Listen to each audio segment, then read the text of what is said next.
What is going on, everybody? It's Jamie, and welcome to the channel Thrift on Fire. Today I'm going to give you 10 items that sold for me recently on eBay, Depop, and Poshmark. Now, I've mostly used UPS labels that I bought through eBay for these orders, as with the Canada Post strike sort of looming. I think last Friday was the last day I was willing to ship anything Canada Post.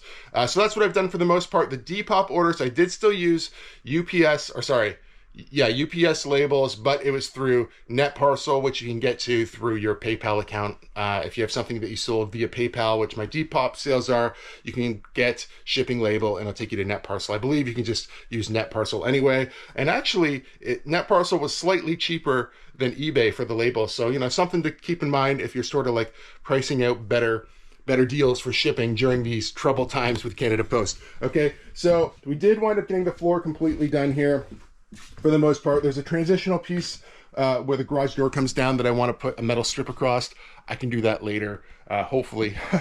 We did wind up getting the hydro all finished off here. That is what I'm using now, and it's been working great, which means I won't have to rely on just the fan.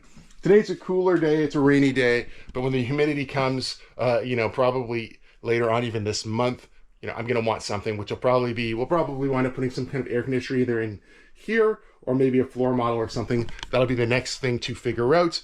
Before I tell you the items that sold for me recently, I do want to talk about something negative that happened on eBay, and just to give you an idea of how to handle it and what happens in these type of situations. All right, if you guys remember last week, I sold a Guitar Hero guitar. It was a made in China guitar, and I mentioned, oh, this could be a problem.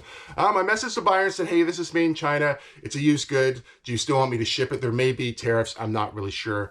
I've heard, sometimes new for sure, always tariffs, used, I'm not really sure, but I assume there's a possibility. He said, ship it anyway. We'll see what happens. Well, what happened was this was before the 90-day pause for US and China tariffs. So before it went to the 30% or whatever it's sitting at now, this was like when it was over 100%. So on this Guitar Hero guitar, this person was charged, I think, like $125 in tariffs and extra taxes. If I can find a little snippet of what he said to me, I'll throw it up on screen.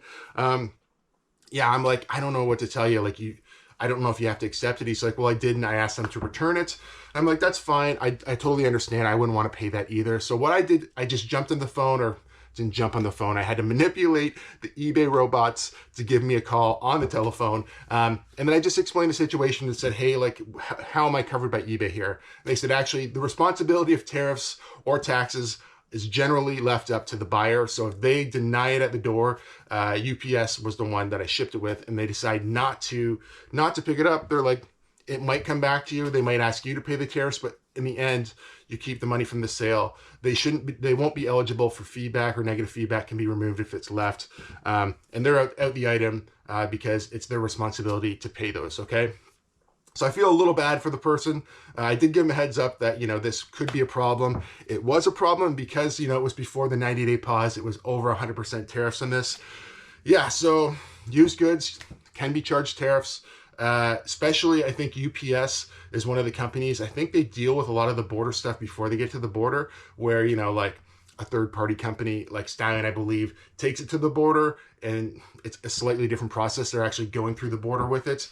So, in this case, it was charged. I should be covered, and I guess it's just something we have to live with in these odd times. But it's good information for you to know that if you do have a used item and it is from China, there's a good possibility that your buyer might have to pay a tariff on it.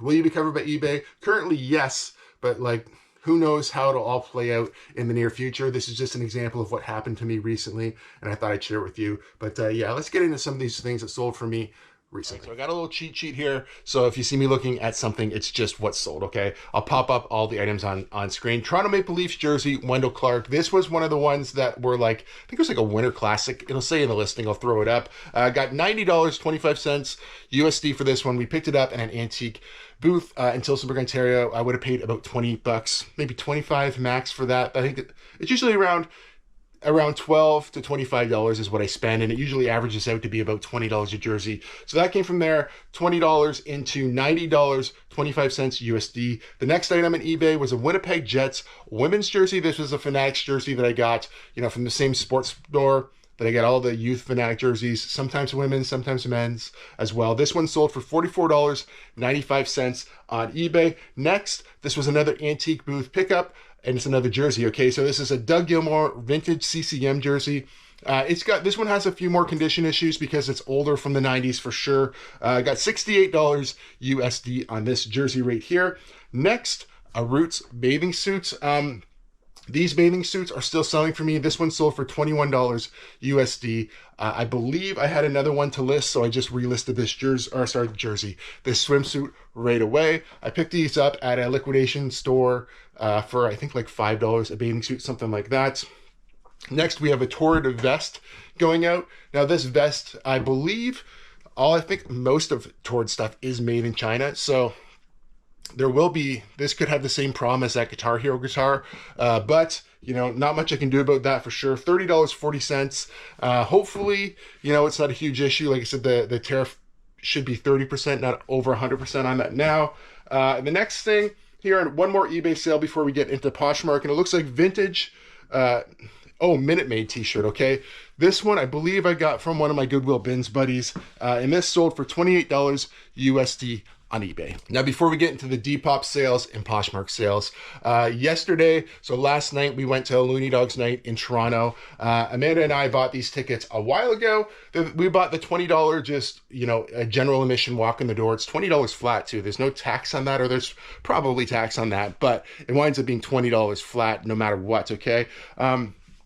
So for these tickets, you pretty much have to get in there and find a seat wherever you can in the limited areas. We decided to, you know, go there a little early. We went and had like basically a pretzel and a beer at this like little pub that we like next door, and just waited for the door to open. So when the door opened, we crashed Schneider's porch. We were hanging out with like the Looney Dog guys. They were just basically in front of us, you know, we're chatting it up a little bit. I think Amanda took a picture with them. If I can find it, I'll throw it up on screen. It was just a fun night. We sat there. They do a lot of the Rogers Center's entertainment from that section as well, so you'd always see the guys come down with the microphones and talk.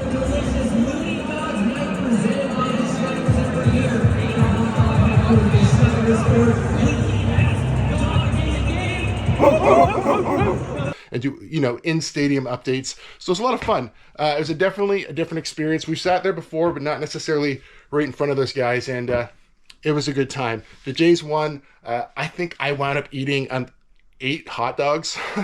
That is crazy. So Looney Dogs, dollar dogs, right? I think Amanda tapped out at 6. The guys in front of us, the Looney Dog guys, I think did over 10 plus. You know, I was feeling it today. 8 hot dogs is a lot. Would I do that all the time? No, I pretty much felt like garbage on the drive home, but it was still a lot of fun and, you know, worth mentioning, and that's how we rounded out our long weekend anyway. But let's get into these last few sales. Ooh. Okay, so on Poshmark Canada, looks like we sold another Roots bathing suit. This was a pink one, and it wound up going for $23 Canadian, so a little bit less than obviously the $21 USD we got for the black one on eBay. We also sold a throw blanket. This was made in USA. I've had this one for a long time. It had like dogs and stuff on it. I think like labs or something. $25 Canadian, but that's the perfect place to sell it because prepaid label through, actually I think I might have updated to, no, this one might have still on Canada Post, but you can update your Poshmark labels to Pure Later if you don't want to use eBay labels. Got too many things going on in my mind. If you don't want to use the Canada Post labels that they typically give you right now, you can update by just going to your label section and ask for a new label, and it gives you a Pure Later label, okay? No extra charge, but it can only be up to so much weight. I think it's up to 5 pounds or something like that. Don't quote me on that. You should look that up for yourself for sure. We also sold 2 items on Depop. Now, this is one of the rare items that I accidentally listed in Canadian, so this is for much less, but I did get this at the Goodwill bin, so that's a good thing. It is a Jayco SC jersey. I can't remember what team it is exactly. It's got a little bit of fading on it too, but we got $37 Canadian, or $37.48 Canadian. Still pretty good for a jersey from the Goodwill bins. And the last thing on Depop was a Goofy t-shirt. This one sold for $38 and change USD, so this one was in USD.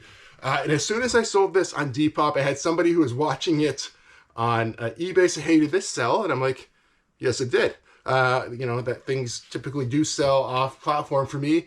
And I'm sorry, they're like, oh, I was going to buy this.